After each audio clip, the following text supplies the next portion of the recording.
Welcome to the Deep Dive. Today we're tackling a really significant shift in global security, the increasing weaponization of artificial intelligence, specifically within the aerospace and defense sectors. Yeah, and our exploration today, it's guided by a really compelling article, Weaponizing AI in Aerospace and Defense. It's by Lynn Frederick Souza, who founded ESPIRIDI LLP. Right, and Lynn brings this wealth of knowledge in areas like strategic foresight, aviation security, AI governance, and importantly, defense infrastructure. So a really solid foundation for this. Definitely. And what jumps out immediately, I think, is the central worry. It's that adversaries, well, they're moving beyond just using AI as another tool. They're actively weaponizing it, right? To sort of supercharge cyber attacks against these incredibly sensitive systems. Exactly. Critical systems. And this isn't just, theoretical anymore. It's a tangible threat. We're talking national, even global stability here. So our goal today, our mission for this deep dive, is really to pull out the core findings from Lynn's article. We need to understand the specific dangers, how they're evolving right now. Precisely. How exactly are attackers leveraging AI? What does that look like on the ground, so to speak? Okay, let's start unpacking that with how AI is being used to automate attacks. Yeah. The article really stresses this point. Yeah, it's not just simple repetitive tasks anymore. We're talking complex attack methods being automated. Which lets them launch these, highly coordinated, persistent campaigns at speeds that, honestly, were unimaginable before. And think about the strategic edge that gives them. I mean, launching sophisticated attacks used to take huge amounts of human effort, time. Right. AI now automates that initial probing, finding the weaknesses, the actual exploitation, and even, moving laterally inside a compromised network to find the good stuff. And when you apply that specifically to aerospace and defense, things get really concerning fast. The article mentions AI-generated phishing emails. But these aren't your standard spam, are they? No, not at all. The article suggests AI can craft these incredibly sophisticated, highly targeted emails aimed right at defense contractors, Air Force personnel. So it's spear phishing, but on an industrial scale, tailored to each person. Exactly. Based on their contacts, maybe recent activities, their specific job makes them incredibly hard to spot, exponentially harder. Wow. And the article also mentions automated intrusion attempts, targeting satellite comms. Yeah, satellite communication systems, which are, the backbone for so much of our defense infrastructure. The idea that they're being constantly automatically probed, it's unsettling. Deeply. And it doesn't stop there, does it? UAVs. Right. Scripted attacks on unmanned aerial vehicle UAV command interfaces. Imagine if an adversary could automate attempts to hijack drones, maybe whole fleets of them. The potential for disruption is huge, which leads to this point about mission-critical continuity. Which is absolutely fundamental in defense, as the article points out. Operations depend on things just working, uninterrupted. So a successful AI-powered attack, automated like this, could it blind radar systems? It could, effectively creating a massive blind spot. Or compromise classified R&D, a huge intelligence loss. Or even endanger actual flights, ongoing aerial operations, if command and control gets hit. Absolutely. The potential impact is just staggering. Okay, that scale is sobering. And it leads into something else I found really interesting in the piece, how AI helps attackers evade our defenses. Smarter malware. Yes, and this is where machine learning, ML, really comes into play. It's a game changer. How so? Different from traditional malware. Totally. Traditional malware has a fixed signature, right? Antivirus looks for that signature.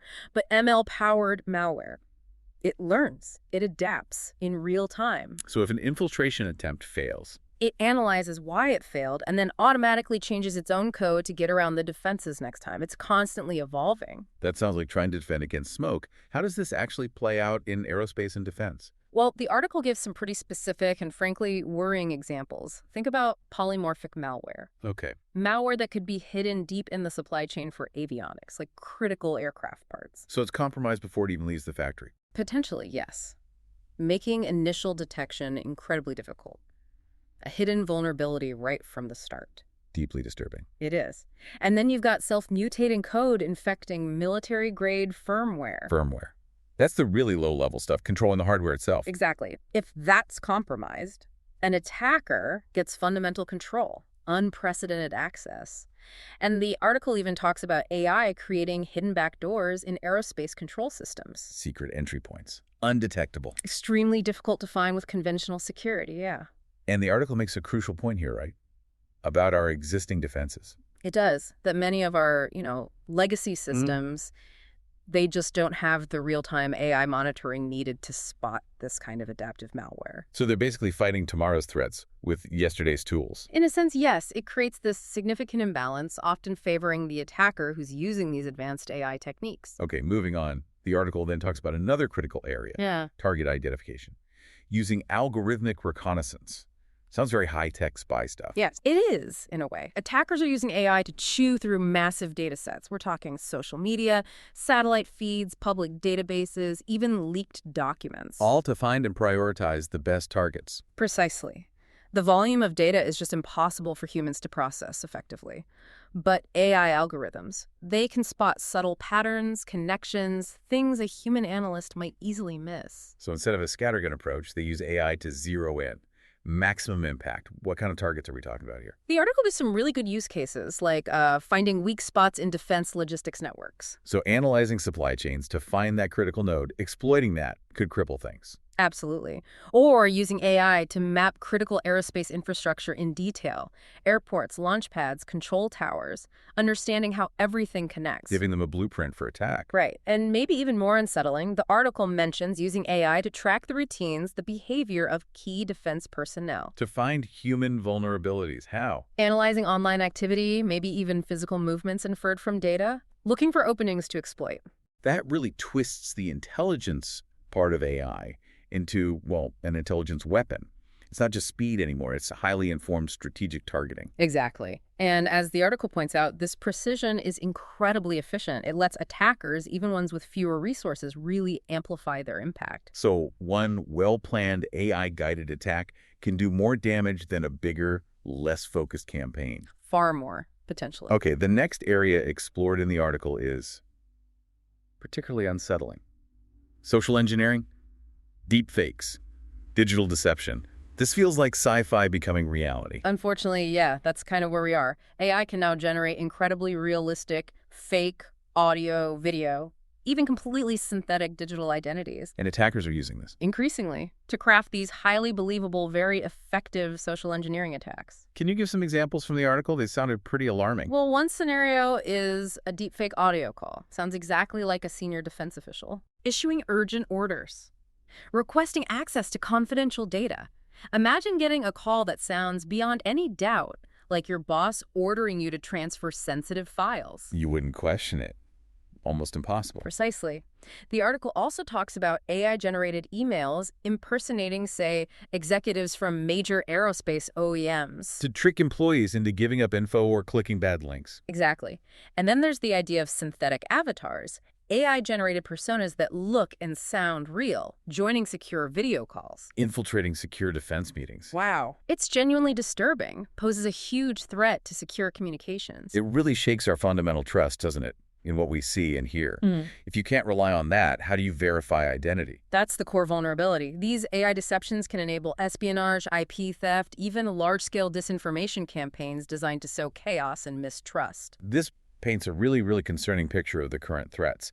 The article then kind of zooms out, talks about the bigger strategic consequences, this AI arms race. Yeah, because the weaponization of AI, it's fundamentally changing international security dynamics. It's creating this whole new domain of conflict. Where things like autonomous drones, intelligent missiles, predictive cyber threats, they become major factors. Increasingly significant factors in global defense strategy, yes. And the article makes a critical point about asymmetry here. Absolutely. Historically, you needed vast resources, huge infrastructure, to challenge a major military power.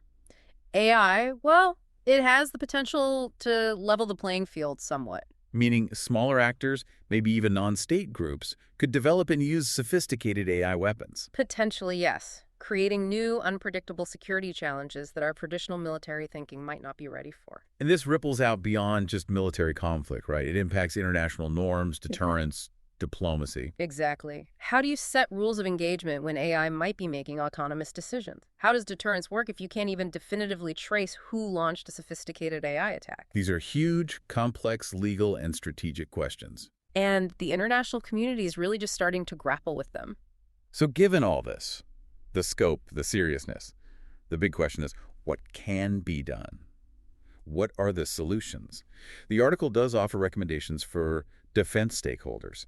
And it's important for you, listening, to know we're sharing these as proposed solutions from the article. That's right. The article lays out several key priorities. First, developing and deploying AI-augmented cyber defense platforms. So using AI to fight AI makes sense. Essentially, yes. Creating this ongoing cycle of innovation in cybersecurity, fighting fire with fire, so to speak. What else does the article suggest? Strengthening what's called zero trust verification, especially against deepfakes. Zero trust, meaning never trust, always verify. Exactly. Even if someone's already inside your network, you continuously authenticate and authorize them before they access sensitive stuff. Makes it much harder for deepfakes or compromised accounts to do damage. Okay. And given how complex AI is, the article also stresses investing in ethics and governance and training. Hugely important. As AI gets deeper into defense operations, you absolutely need clear ethical guidelines, robust oversight to prevent mistakes or misuse. And making sure people understand the risks. And know how to respond.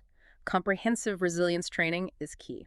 The article also mentions establishing strategic foresight units, focused specifically on national security futures. Yeah, like a proactive approach, looking ahead, analyzing where AI is going, and planning for the security challenges before they fully emerge. Makes sense. Anticipate rather than just react. And finally, the article strongly advocates for global collaboration, trying to establish international norms around AI weapon non-proliferation. Recognizing this is a global problem needing global solutions. Exactly. It's too big for any one nation to tackle alone. Okay, so let's try and bring this all together from this really insightful article. The key takeaway seems to be that AI weaponization in aerospace and defense.